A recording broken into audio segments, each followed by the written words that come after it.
নমস্কার, আপনারা দেখছেন টিবিএন বাংলা।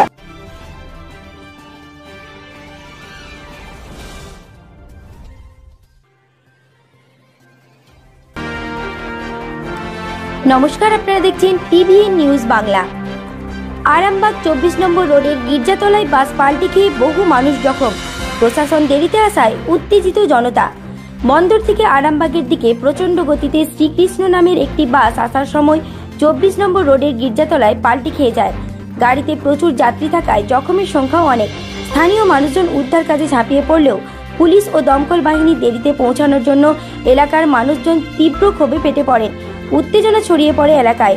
অনেকেই ক্ষোভের সঙ্গে জানান, প্রত্যেকদিন এই রোড বন্দরের দিকে আরামবাগের দিকে বাসগুলো আসার সময় শুরুতে প্যাসেঞ্জার তোলার জন্য ধীর গতিতে আসে, তারপর 4 মাইলের কাছ থেকে প্রচন্ড গতি বাড়িয়ে দেয় সময় মেকআপের জন্য। ফলে প্রায়শই এখানে দুর্ঘটনা ঘটে ও প্রাণহানিও হয়। মাত্র কদিন আগে এই রুটেই বাসগুলো নিজেদের মধ্যে একে অপরের সঙ্গে প্রতিযোগিতা করে দ্রুত গতিতে আসার সময় দুর্ঘটনা ঘটেছিল এবং নিরীহ মানুষের প্রাণ গেছিল। কিন্তু বারবার এমন ঘটনা ঘটলেও বাস মালিকদের পক্ষ থেকে কোনো কঠোর ব্যবস্থা নেওয়া হয়নি, বাস চালকদের চৈতন্য হয়নি। আজও একইভাবে প্রচন্ড গতিতে আসার সময় শ্রীকৃষ্ণ নামের বাসটি নিয়ন্ত্রণ হারিয়ে পাল্টি খেয়ে যায়।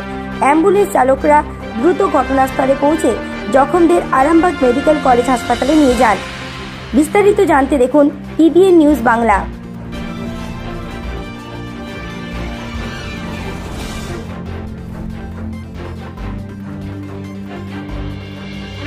হ্যাঁ, আমি এখানে ছিলাম। আমি পেঁয়াজ বেচছিলাম, ভাঙা ফুটোর দাম করছিলাম। আর এমন সময় আমার সামনে গাড়ি, এরকম দুর্ঘটনা কেউ নাই, গাড়ি যখন পড়ে গেছে তখন এদিক ওদিক থেকে লোকজন একবারে ছোটাছুটি করে আসছে। আমি একাবাক্যের উঠে মেয়েদেরকে হাত ধরে কবজা ধরে তুলছি, আরও ভাইয়েরা সব ওদেরকে উদ্ধার করেছে। অ্যাম্বুলেন্স এসে নিয়ে গেল। গাড়িটা কোন দিক থেকে আসছে? গাড়িটা ওই বন্দর লাইনের দিকে আসছে। বন্দর দিক থেকে আরামবাগের দিকে? আরামবাগের দিকে আসছিল। কারো কিছু হয়েছে নাকি? কারো কিছু হয়েছে না, কারো কিছু হয়েছে, অনেকের ইনজুরি হয়েছে, কিছু হয়নি কারো।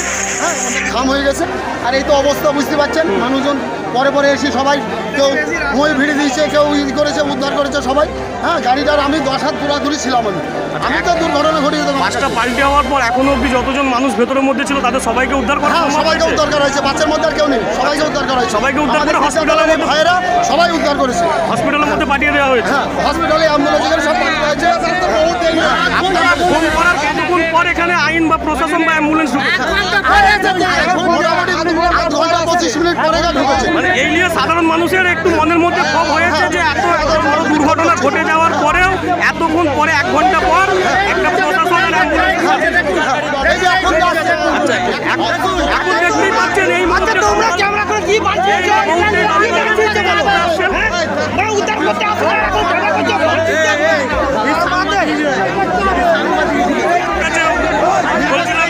এখানে এই যে এত বড় একটা দুর্ঘটনা ঘটে গেছে, সাধারণ মানুষ যেটা বলছে যে আপনাদেরকে নাকি ফোন করার পর প্রশাসন অ্যাম্বুলেন্স 1 ঘন্টা পর প্রায় এসেছে।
কারো কিছু হয়েছে নাকি?